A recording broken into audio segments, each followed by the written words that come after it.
Welcome to Omi-Studio. Here, you will learn in detail about ONBASE. This course equips professionals with the skills to manage documents and automate workflows using the ONBASE ECM platform. Let's focus on some of the settings in our Properties panel. We have field-based properties as well as form-based properties. If we click Form Properties, you can change your theme color as well as the template name on the form. I'd like to update my name fields here so that name 1's width matches name 2.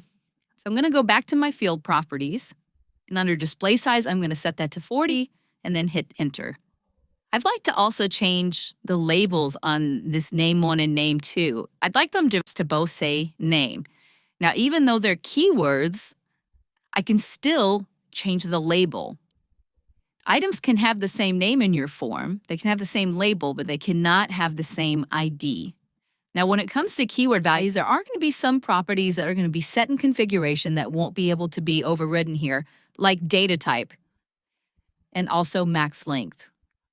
We can also add non-keyword fields to our form. Let's add a new field for number of guests.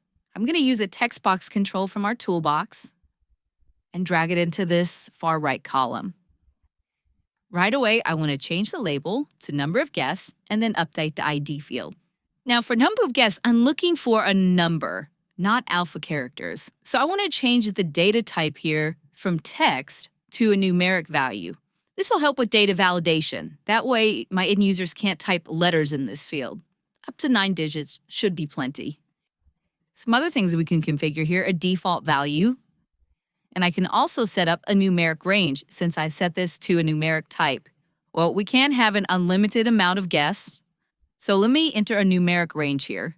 So I can set a minimum and maximum range. I'm going to set a minimum of 2 guests because we need at least 2 witnesses at the ceremony. And the fire marshal limit is we can only have a maximum of 200. Let's test this out. Notice when I enter valid data, nothing happens to the fields. But watch when I put some invalid data, like a number of guests. Notice it changes the field color. And when I click on it, I get some additional information, like this should be a numeric value. It shouldn't be longer than 9 characters, and it needs to be between 2 and 200. So let me fix that. So once I put in a valid value, the form will accept it. Let's take a look at some other form properties. I'm going to select phone number. With something like phone number, you can imagine that end users could type that a variety of ways. So that's where masks come in. This would also be great for something like a social security number. Now, this mask for phone number keyword was already set up in ONBASE configuration, but we can also set up mask on non-keyword fields. To configure the mask, I'm going to click the pencil icon. And using these symbols, A for letter, X for alphanumeric, 0 for numbers, 9 for numbers, and some symbols, I can build this mask. This has been formatted as a 10-digit phone number with parentheses and a dash. Notice this checkbox, full field entry required.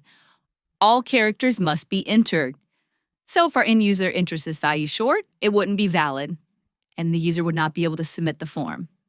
I'm going to click cancel here. I don't want to make any changes. So let's test out the phone number. Notice the static characters are automatically filled in. I can type numbers, but right now I'm trying to type letters on my keyboard and it's not working. And I cannot type more than 10 digits.